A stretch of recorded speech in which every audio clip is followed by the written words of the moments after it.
বিসমিল্লাহির রহমানির রহিম।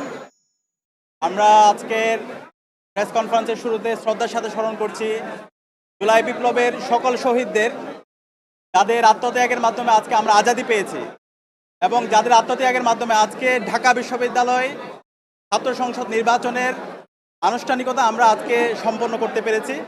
আমরা শহীদদের জন্য দোয়া করছি, একই সাথে আমরা গাজীদের জন্য দোয়া করছি যারা এখন হাসপাতালে বেঁধে কাতরাচ্ছেন।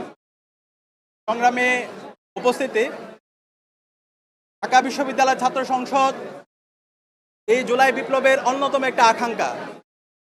আমরা গত 1 বছর ধরে বিশ্ববিদ্যালয় ক্যাম্পাসে আমাদের যতগুলো দাবি দেওয়া উত্থাপন করেছি, সে জায়গায় আমাদের প্রথম দাবি ছিল ছাত্র সংসদ নির্বাচন দিয়ে দেওয়া।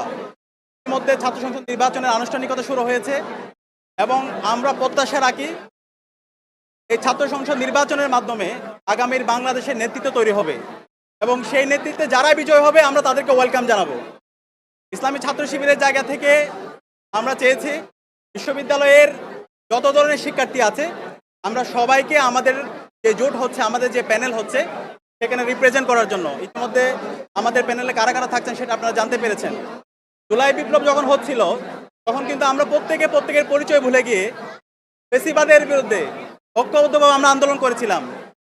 সেই জুলাই বিপ্লবের যে রিফ্লেকশন সেটা আমাদের প্যানেলের মধ্যে আমরা নিয়ে আসার চেষ্টা করেছি। এখানে ইসলামী ছাত্র শিবিরের নেতাকর্মীরা যেমন আছে, এর বাইরে ইন্ডিপেন্ডেন্ট যারা অ্যাক্টিভিস্ট আছে তারাও আছে। এর পাশাপাশি আমাদের যে হচ্ছে চাকমা সম্প্রদায়ের আমাদের ভাইরা আছে, এর পাশাপাশি আমাদের বোনরা আছে। তো আমরা চেয়েছি একটা ইনক্লুসিভ প্যানেল। তো আমরা আশা করছি আমরা যে প্যানেল করেছি এবং শিক্ষার্থীরা, আমাদের অন্যান্য যে বন্ধুপ্রতিম ছাত্র সংগঠন এবং ইন্ডিপেন্ডেন্ট অ্যাক্টিভিস্টরা যে প্যানেলগুলো করছে, সব মিলে আমাদের যে নির্বাচন হতে যাচ্ছে সেটি একটি প্রাণবন্ত নির্বাচন হতে যাচ্ছে ইনশাআল্লাহ। এবং শিক্ষার্থীদের যে আকাঙ্ক্ষা, জুলাইয়ের যে আকাঙ্ক্ষা, সেই আকাঙ্ক্ষার আলোকে আমরা আমাদের ইস্তেহারগুলো খুব দ্রুত সময়ের মধ্যে আপনাদের সামনে পেশ করব এবং আমরা আশা করছি এই ছাত্র সংসদ নির্বাচনের মাধ্যমে জুলাইয়ের শহীদদের যে আকাঙ্ক্ষা, সেই আকাঙ্ক্ষায় আমরা আগামীর বাংলাদেশে বিনির্মাণ করব।